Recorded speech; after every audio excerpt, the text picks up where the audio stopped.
Hello. How are you? Did you get your shot? Good. So now we could...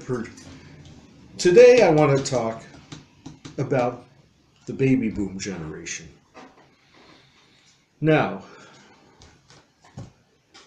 as I stated before in written word, and I'll say it now in spoken word, the baby boom generation is one of the most conservative generations that ever came around. That's right. Most of the baby boomers became MAGA people. Some became Republicans, conservatives, and the druggies, they became libertarians. And but there was a percentage of baby boomers that were rebels, revolutionaries, activists, hippies, yippies. That was 17% of the baby boomer generation. Well, you know, the loud wheel gets the oil. The squeaky wheel gets the oil. We were so loud and rebellious that we got all the publicity, all 17% of us. And the visuals were so frightening to the American public, who were a World War II generation. Some call them the silent generation. Some call the greatest generation ever. The reason they were called the greatest generation ever is because the baby boomers wanted to get the estates. They wanted to, when the parents passed away, get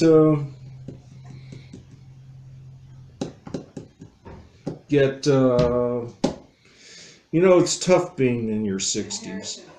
They wanted to get the inheritance. So that's why they named it the greatest generation.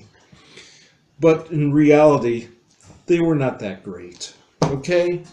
That's a conservative myth. So, what about the 17%? It all started in 1952 with this.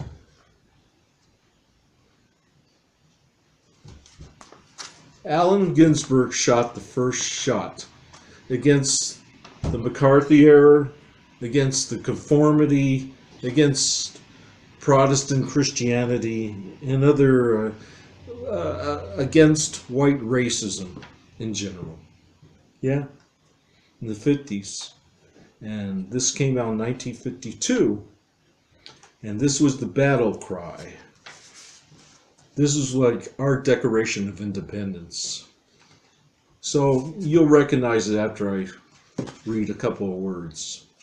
Howl for Carl Solomon. That's somebody he met in a mental institution.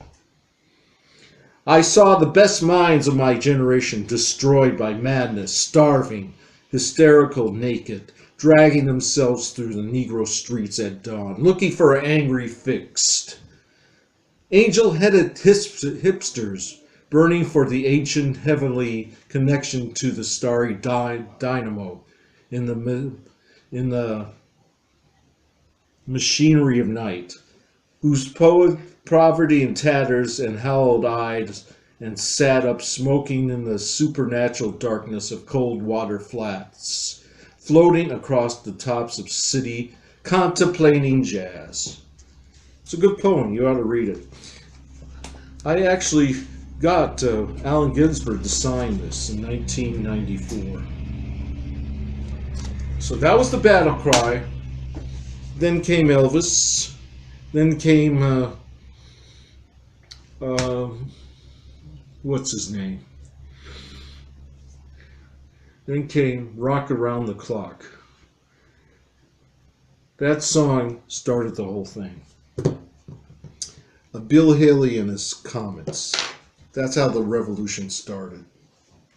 It went on with the Beat Generation beatniks. Now, I tell you, I'm not going to revisit the whole 60s. You probably know the whole history of all the events that happened. Well, towards 1970, after Kent State in 1970, May 3rd, I believe, the whole thing was collapsing. The whole baby boomer rebellion was collapsing. So we were all told, work within the system. And what happened is we all got involved with the George McGovern campaign. And I don't know if the election was rigged. Probably wasn't. It wasn't because the baby boomers refused to go out and vote. They said it was not cool, man. We just got the right. They lowered the voting age to 18. Signed by President Dick Nixon. So, after George McGovern got his ass kicked by Nixon, it was the end of the 60s in 1972. Then came this song. Let's see, what year did this come out?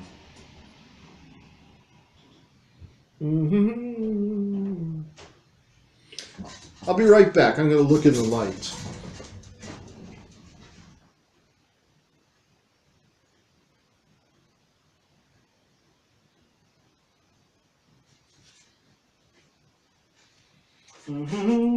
Don't go away.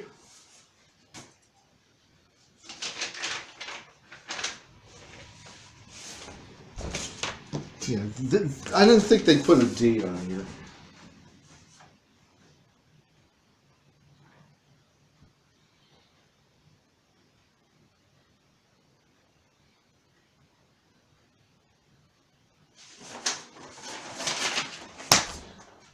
Now this is great. It's embarrassing, but it's great. I'm going to look for my books, my reference books. You know what? Screw it. Screw it. It came out in 1971, I think, or maybe 72. This song was called Bye Bye American Pie by Don Mclean. Now, he used a lot of Dylan-esque lyrics that was a little abstract. So people have been analyzing what this song means. I'll tell you, it was a goodbye song to the 60s. He was saying, bye bye American Pie. Went to the levee, but the levee was dry. That was the fountain of knowledge. So the 60s was dying slowly until 1974 when Nixon resigned, and 1975 when the Viet Cong liberated South Vietnam. That's right, liberated. Anyway, so that's all this song is about. It was a great song. He made a lot. This guy Don Mclean made a lot of great records. So that's all I wanted to clear up today about the baby boomers.